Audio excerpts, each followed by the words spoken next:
नमस्कार मंडळी, आज आहे सहलीचा दुसरा दिवस आणि आम्ही निघालो आहोत सगळेजण छान तयारी करून आमच्या प्रवासाला।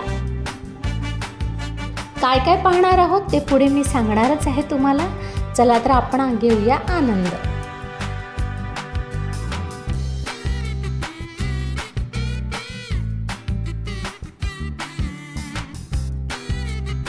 मी बोलत होतो ना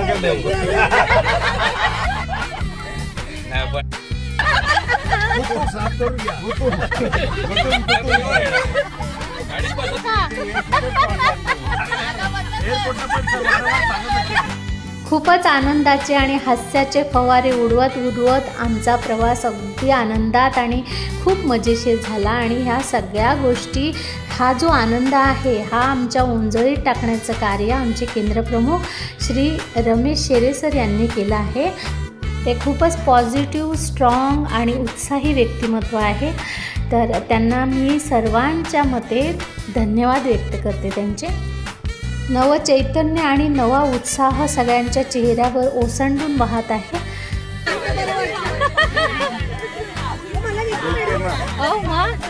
मॅडम मनापासून अशा गोष्टी करतात सगळ्यांकडून, त्यांना धन्यवाद।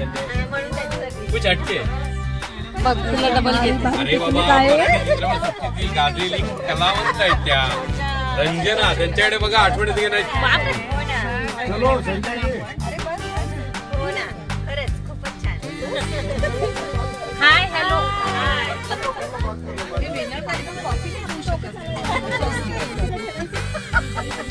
चला निघाली ट्रिप आमची कुठे?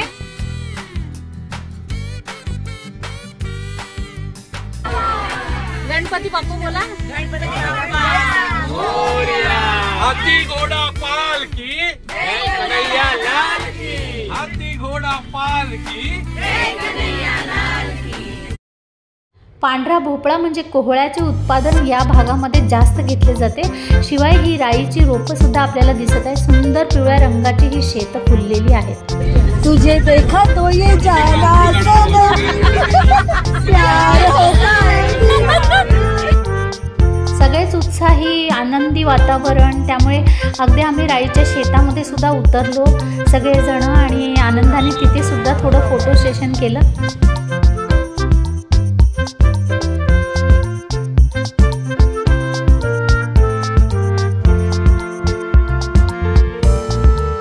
दुपारच्या जेवणाचा आस्वाद काही वेगळाच आणि निराळाच होता।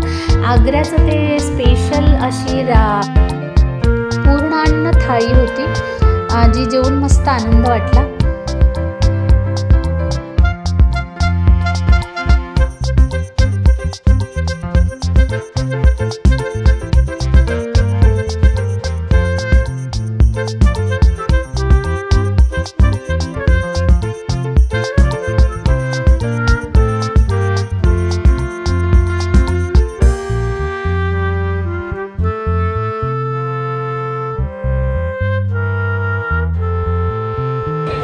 आम्ही पोचलोय ताजमहल आणि माझ्या मागे बघत आहे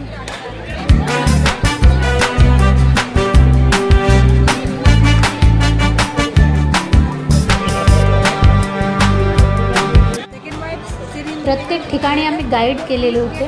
ताजमहल बघण्यासाठी आलो, तिथे सुद्धा ही व्यक्ती आमची गाईड होती। शहाजहानने आपली प्रिय बायको मुमताजसाठी बांधलेली ही एक भव्य दिव्य वास्तू आहे, जिचं निर्माण 1632 पासून ते 1653 पर्यंत झालं आणि जिला बांधायला 20,000 मजूर लागले आणि त्यांनी 22 वर्ष आपले कष्ट उपसत होते। त्याचं बांधकाम 22 वर्ष चाललं। 400 वर्षांपूर्वी बनवलेली ही अप्रतिम आलिशान इमारत आहे ताजमहल म्हणजे।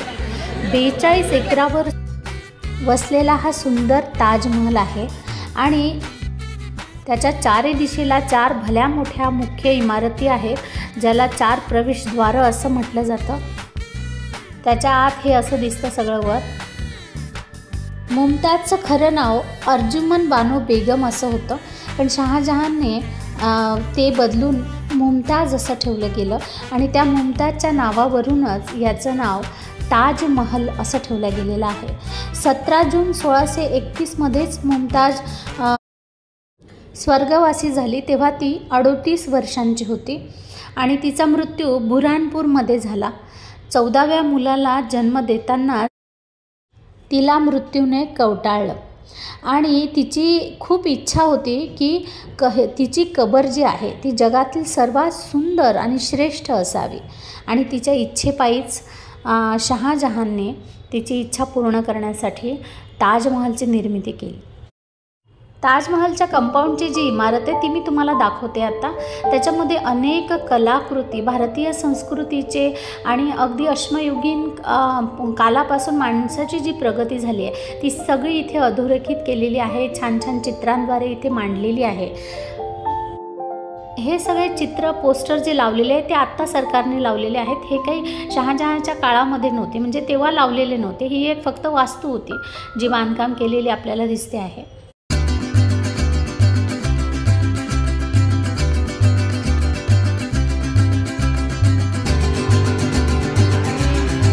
अशा प्रकारे अनेक भागामध्ये अशी वेगवेगळी माहिती इथे दिलेली आहे.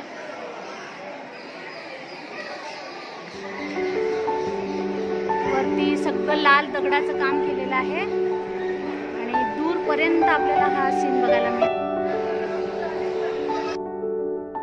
ताजमहल म्हणजे स्थापत्यशास्त्राचा उत्कृष्ट नमुना आहे, ज्याला जगातील 7वं आश्चर्य संबोधलं जातं आणि हे आपल्या भारतात आहे. ही आपल्यासाठी किती अभिमानाची गोष्ट आहे. सुंदर सुंदर गार्डन आहे. आत्ता तर इतके सुंदर दिसतात, पूर्वी राजाच्या काळामध्ये किती सुंदर ते दिसत असतील. आणि जगामध्ये ही सगळ्यात उंच इमारतसुद्धा आहे.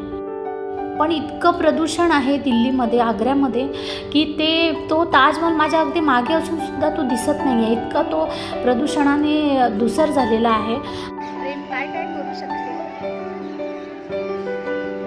अनेक जणांनी आपल्या आईसाठी किंवा आपल्या कुटुंबातील इतर व्यक्तींच्या नावे अनेक इमारती बांधली, अनेक वास्तू बांधल्या, अनेक किल्ले बांधले.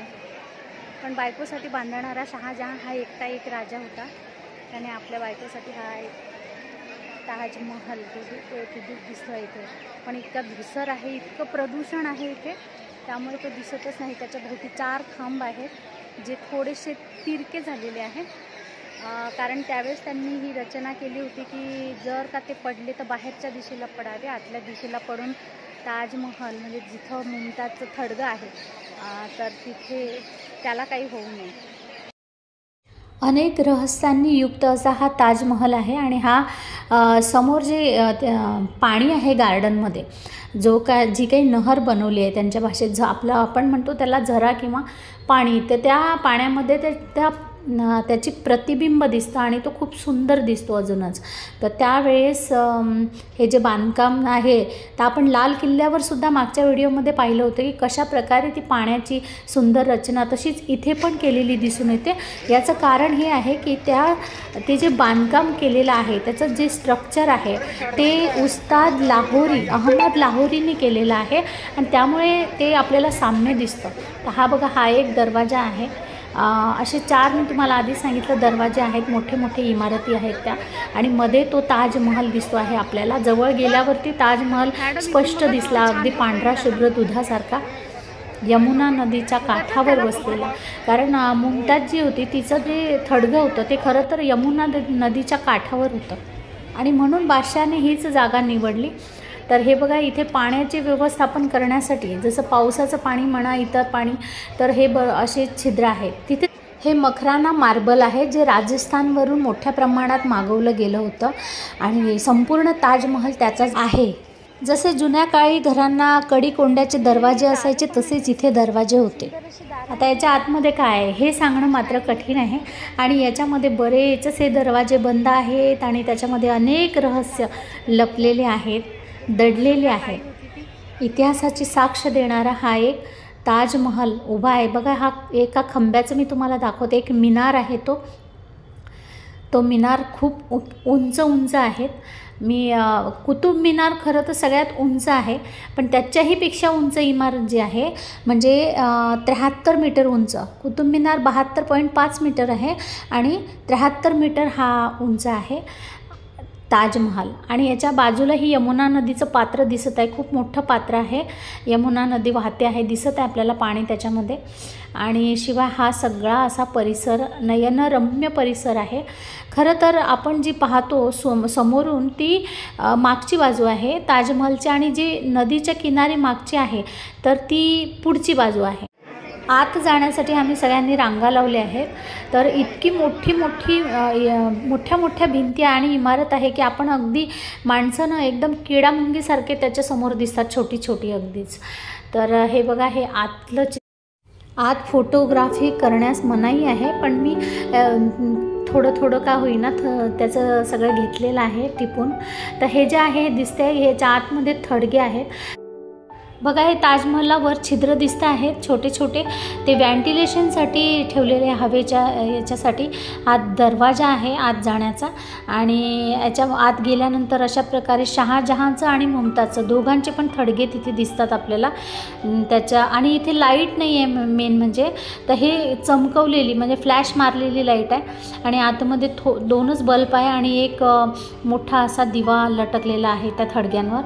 आणि बाकी लांबून बघितलं तर अशा प्रकारे मनोहारी दृश्य दिसतं. आणि कोणालाही मोह आवरणार नाही फोटो सेशनचा. तर मस्त छानपैकी आम्ही ग्रुपसोबत फोटो काढले. झिडका केंद्र आहे, हे पडगा केंद्र आहे. आणि अशा प्रकारे खूप आनंदामध्ये दिवस गेला. जगातलं 7वं आश्चर्य पहिले या, आणि खरंच आश्चर्यच आहे ते. आणि इतका आनंद झाला. भेटूया पुन्हा एका दुसऱ्या नवीन व्हिडिओमध्ये. तोपर्यंत धन्यवाद.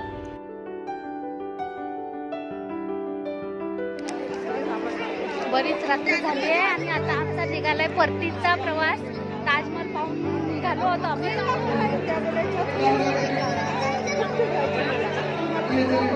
चला.